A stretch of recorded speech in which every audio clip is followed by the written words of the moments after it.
Hi, fourth grade. Good to see you. Hopping in here for our Tuesday lesson together. We're going to go ahead and start with Bible. I want to let you know we're on lesson 28 in your Building Castles book. Hopefully you had a chance yesterday to watch the video on Daniel, talking about courage today and realizing that courage isn't just the ability to say yes to things, but it's also being able to say no. So if you want to go to page 117, we're looking at the life of Daniel, and we're going to actually start with the definition of courage. If you want to write the word courage on the line, you can. In our vocabulary portion, C-O-U-R-A-G-E. Courage is the willingness to stand for what is right. Courage is the willingness to stand for what is right. Again, push pause anytime throughout the lesson if you need a minute to write. So we're going to go ahead and look at our first page together. Notice the introduction there says what a person is on the inside is the most important thing about him. Not on the outside, but on the inside.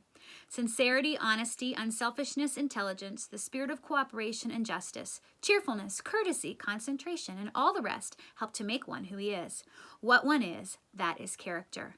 Nothing else helps you stand the test of life with all its dangers and problems like strong character. And we know from studying the Bible this year that God has proven throughout the Bible to build character and courage in people, and that in addition to that, people made the choice to be courageous, and we're going to be looking to that in Daniel today.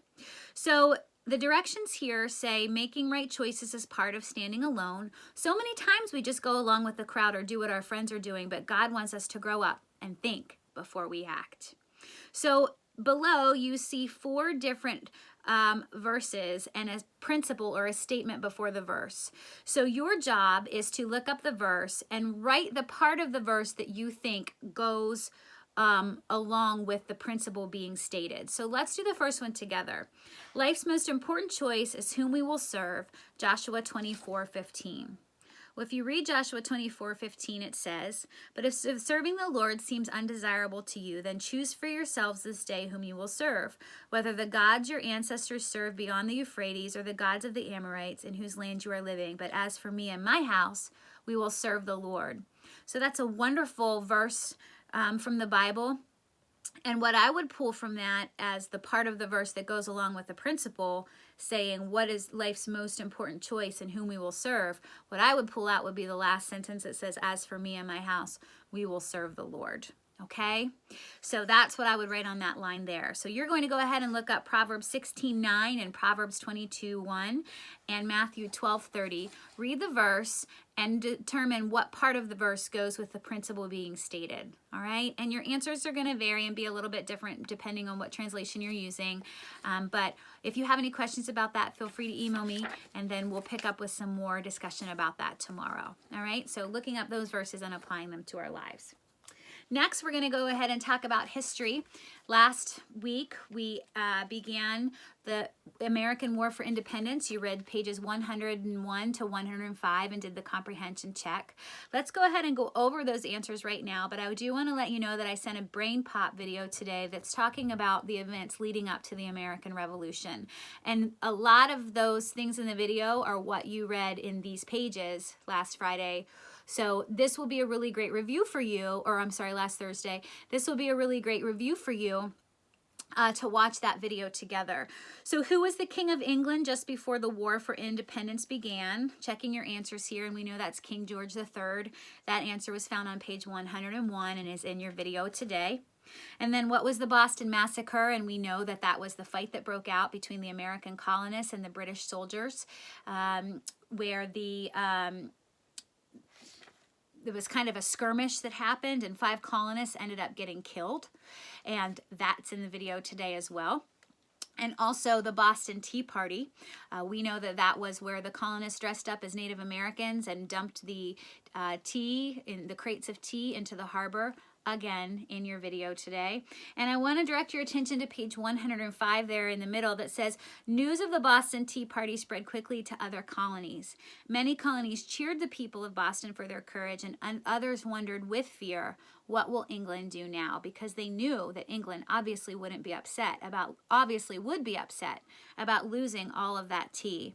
And it does say then the English government saw no excuse for the Boston Tea Party and passed harsh laws to punish the thousands of people in Boston, even though only 50 men did the damage. So 50 of those colonists dumped the tea, and all of the people of Boston were punished with harsher laws. And this then eventually leads up to the Continental Congress, which is at the end of the Brain Pop video, which is basically the group of people who met in Philadelphia because the colonies were kind of coming together to try to help Boston.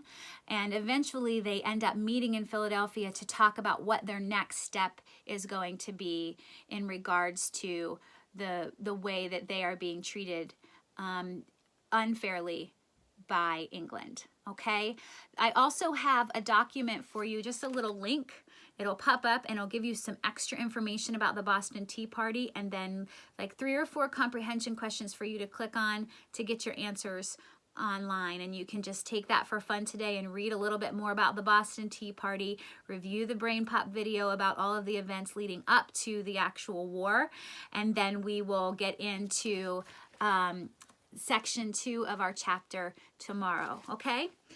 Lastly, I want to talk to us about Mr. Popper's Penguins. You read chapter 1 with me yesterday and chapter 2 on your own. Today I've attached comprehension questions for chapters 3 and 4, and I want you to work on those today and tomorrow. And so you can print that out, you print the attachment out, or just answer the questions on a piece of paper and turn it in. But hopefully you were able to enjoy chapter 2 on your own yesterday. I thought that was really funny when Admiral Drake, who had the radio show, said that he got Mr. Popper's letter about the pictures of the penguins and that he has a surprise coming for him. So I could just picture Mr. Popper gathered around the radio. Of course, this was the time before televisions or internet or screens. And what a surprise that must have been for him to hear that this was going to be happening, that a surprise would be taking place. And it also got me wondering as a reader what that surprise might actually be. So let's go ahead and turn to chapter 3. I'm going to read that chapter with you today, and then you can read chapter 4 on your own today and start your questions. Chapter 3 is called Out of the Antarctic. I'm wondering if that might have to do with the surprise. So go ahead and pull that up, push pause if you need to, and meet me right back here. What with the excitement of having the great Admiral Drake speak to him over the radio and his curiosity about the Admiral's message to him, Mr. Popper did not sleep very well that night. He did not see how he could possibly wait to find out what the Admiral meant. When morning came, he was almost sorry that he had nowhere to go. No houses to paint, no rooms to paper. It would have helped to pass the time. "Would you like the living room papered over?" he asked Mrs. Popper. "I have quite a lot of paper number 88 left over from the mayor's house." Time. Remember, Mr. Popper's our main character. Mrs. Popper's his wife, right? And they have 2 children, Janie and Bill. The time and place is late September, and they are in the city of Stillwater, right? "I would not," said Mrs. Popper firmly. "The paper on now is plenty good enough, and I am going to the first meeting of the Ladies' Aid and Missionary Society today, and I don't want any mess around to clean when I get home." "Very well, my love," said Mr. Popper meekly, and he settled down with his pipe, his globe, and his book of Antarctic adventures. But somehow, as he read today, he could not keep his mind on the printed words. His thoughts kept straying away to Admiral Drake. What could he have meant by a surprise for Mr. Popper? Fortunately for his peace of mind, he did not have so very long to wait.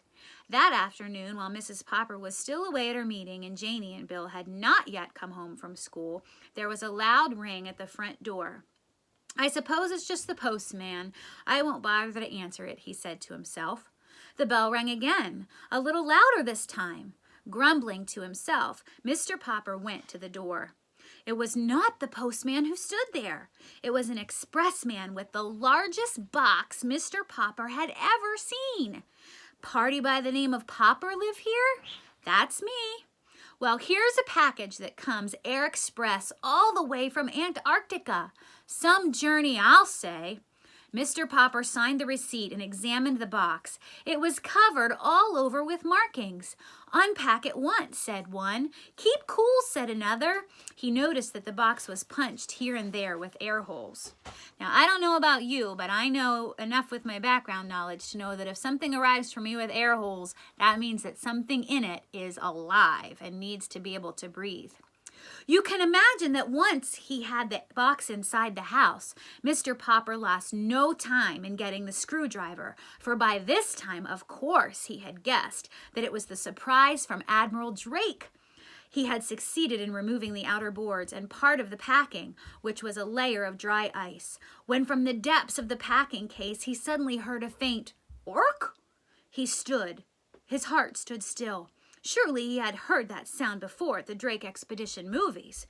His hands were trembling so that he could scarcely lift off the last of the wrappings. There was not the slightest doubt about it.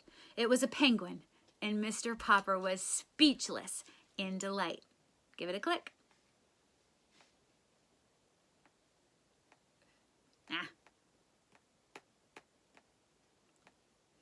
But the penguin was not speechless. "Ork," it said again, and this time it held out its flippers and jumped over the packing debris. It was a little stout fellow about 2.5 feet high, and although it was about the size of a small child, it looked much more like a gentleman with its smooth white waistcoat in front and its long black tailcoat dragging a little behind. Its eyes were set in 2 white circles in its black head. It turned its head from one side to the other, as first with one eye and then with the other. It examined Mr. Popper. Mr. Popper had read that penguins are extremely curious, and he soon found that this was true, for stepping out, the visitor began to inspect the house. Down the hall it went and into the bedrooms with its strange, pompous little strut. And when it, or he, Mr. Popper had already begun to think of it as a he, got to the bathroom, it looked around with a pleased expression on its face. Perhaps, thought Mr. Popper, all that white tiling reminds him of the ice and snow at the South Pole. Poor thing. Maybe he's thirsty. Click. Carefully, Mr. Popper began to fill the bathtub with cold water. This was a little difficult because the inquisitive bird kept reaching over and trying to bite the faucets with its sharp red beak. Finally, however, he succeeded in getting the tub all filled, and since the penguin kept looking over, Mr. Popper picked it up and dropped it in. The penguin didn't seem to mind. "Anyway, you're not shy," said Mr. Popper. "I guess you've got sort of used to playing around with those explorers at the pole." When he thought the penguin had had enough of a bath, he drew out the stopper. He was just wondering what to do next when Janie and Bill burst in from school. "Papa," they shouted together at the bathroom door. "What is it?" "It's a South Pole penguin sent to me by Admiral Drake." "Look," said Bill, "it's marching." The delighted penguin was indeed marching. With little pleased nods of his handsome black head, he was parading up and down the inside of the bathtub. Sometimes he seemed to be counting the steps it took. 6 steps for the length, 2 steps for the width, 6 steps for the length again, and 2 more for the width. "For such a big bird, he takes awfully small steps," said Bill. "And look how his little black coat drags behind. It almost looks as if it were too big for him," said Janie. But the penguin was tired of marching. This time, when it got to the end of the tub, it decided to jump up with a slippery curve, and then it turned and with outstretched flippers tobogganed down on its white stomach. They could see that those flippers, which were black on the outside like the sleeves of a tailcoat, were white underneath. "Gook, gook," said the penguin, trying its new game again and again. "What's his name, Papa?" asked Janie. "Gook, gook," said the penguin, sliding down once more on his glossy white stomach. "It sounds like Cook," said Mr. Popper. "Why, that's it, of course. We'll call him Cook. Captain Cook." Now, I don't know about you, but right now as the reader, I'm wondering what Mrs. Popper is going to have to say about this when she gets home. And given some of the text evidence of her response so far to Mr. Popper and some of her frustrations, I'm going to make a prediction that she's not going to be very happy about a loose penguin running around in her home. Before we go, though, I want to draw your attention 2 pages back to the page with the picture of Mr. Popper and the penguin and the paragraph that says Mr. Popper had read that penguins are extremely curious. Notice a little pronoun lesson there that Mr. Popper at the end of that paragraph says when it or he, Mr. Popper, had already begun to think of it as a he, got to the bathroom. Right there is a good example of how if an animal if we don't know if an animal is a male or female, we refer to it as an it. But since Mr. Popper is thinking it's a he then refers to the penguin as a he. Okay? So remember, if we don't know, an animal, an insect is an it. Okay? All right, so we're then going to move on to chapter 4 called Captain Cook. Go ahead and read that on your own today. Enjoy that story. Start to work on your comprehension questions, and I'll see you tomorrow. Bye.